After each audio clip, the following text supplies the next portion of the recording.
Assalamualaikum anak-anak. Hari ini kita belajar IPS melanjutkan materi yang kemarin, masih tentang kerajaan-kerajaan yang ada di Indonesia. Ibu sedikit meneruskan tentang kerajaan Islam. Kerajaan Islam itu ada beberapa kerajaan, misalnya adalah Samudra Pasai, Kerajaan Demak, Kerajaan Banten, Kerajaan Ternate dan Tidore, Kerajaan Mataram. Kemudian ada lagi Kerajaan Goa dan Talo yang ada di Makassar, Sulawesi Selatan, yang terkenal tokohnya yaitu Ayam Jantan dari Timur. Siapa lagi kalau bukan Sultan Hasanuddin. Nah, kenapa kerajaan-kerajaan Islam tersebut banyak berdiri di sekitar sungai maupun pantai? Alasannya adalah karena wilayah sekitar pantai maupun sungai itu merupakan wilayah strategis, tempat bertemunya para pedagang dari berbagai wilayah. Kemudian mereka mendirikan pemukiman di situ, dan kemudian pemukiman itu berkembang dan terbentuklah kerajaan. Lalu kenapa Islam itu mudah diterima di Indonesia? Ada beberapa alasan. Alasan yang pertama adalah syarat masuk Islam itu mudah. Yang kedua, ajaran Islam itu sederhana.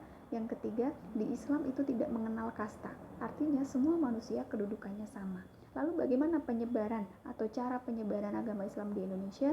Ada perdagangan, ada yang melalui pernikahan, ada yang melalui pendidikan, dan juga ada yang melalui kesenian.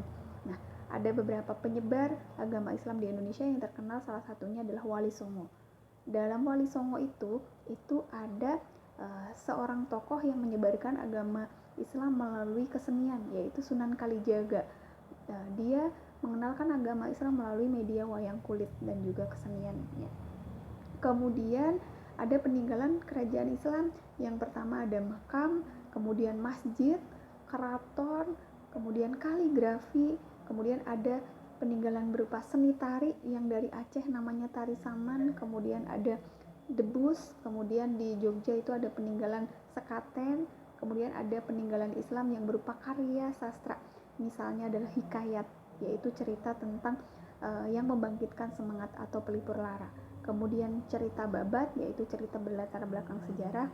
Suluk itu adalah cerita yang berbau gaib. Kemudian ada syair. Syair itu adalah puisi lama. Nah, sekian dulu anak-anak pelajaran hari ini.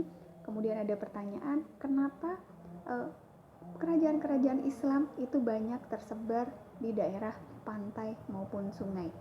Tulis jawabanmu, kirim ke WA Ibu. Sekian dulu. Assalamualaikum warahmatullahi wabarakatuh.